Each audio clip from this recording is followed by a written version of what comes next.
എടുത്തി, നിങ്ങൾ എരന്ന് വാങ്ങിയ ശിക്ഷയത്. നിങ്ങൾ ഇത് അർഹിക്കുന്നുണ്ട്. എങ്കിലും നിങ്ങളുടെ ഇപ്പോഴത്തെ അവസ്ഥയിൽ എനിക്ക് വിഷമമുണ്ട്. പോടി, ആർക്ക് കാണണം നിന്റെ വിഷമം? ഇതിന് നിന്നോട് ഞാൻ പ്രതികാരം ചെയ്യും. നീ മനസ്സിൽ കുറിച്ചു വെച്ചോ. അവന്തിക ആരാണെന്ന് നീ അറിയും.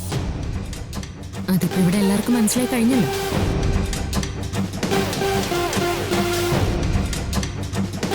ഏതൊരു പെൺകുട്ടിയും കല്യാണം കഴിച്ചു വരണമെന്ന് ആഗ്രഹിക്കുന്ന വിധത്തിലുള്ളൊരു കുടുംബമായിരുന്നു ഇത്. ഇവിടെ എല്ലാവർക്കും പരസ്പരം സ്നേഹം മാത്രമേ ഉണ്ടായിരുന്നുള്ളൂ. വന്നു കയറുന്ന പെൺകുട്ടികൾക്ക് സ്വന്തം അച്ഛനേക്കാളും സ്നേഹമുള്ളൊരച്ഛൻ, നല്ല സഹോദരങ്ങൾ.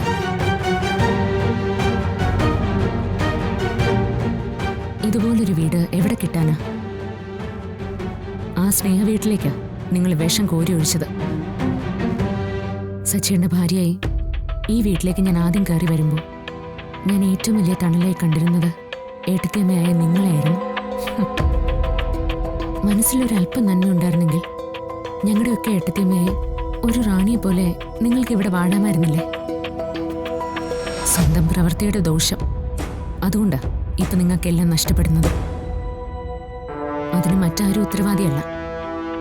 ഒരു ദിവസം നിങ്ങൾ തിരിച്ചറിഞ്ഞോളൂ. നീ മാത്ര എനിക്കെല്ലാം നഷ്ടപ്പെട്ടതിനുള്ള ഉത്തരവാദി.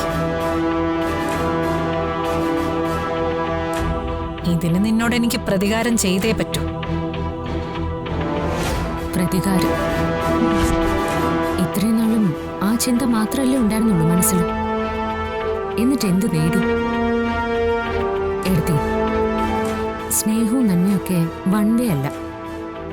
അതൊക്കെ തിരിച്ചു കിട്ടണമെങ്കിൽ നമ്മളും ആർക്കെങ്കിലും അതൊക്കെ കൊടുക്കണം. ഇല്ലെങ്കിൽ ജീവിതം ഇതേപോലെ ശൂന്യായി പോവും.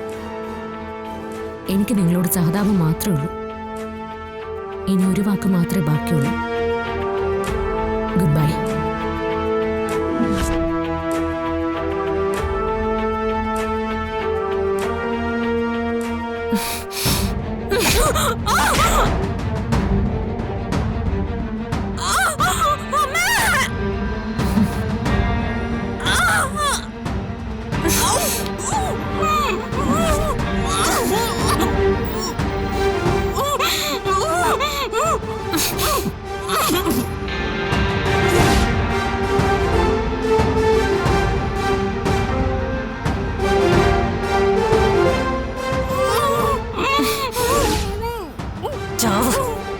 നീ ഇവിടെ കിടന്ന് ചാവ.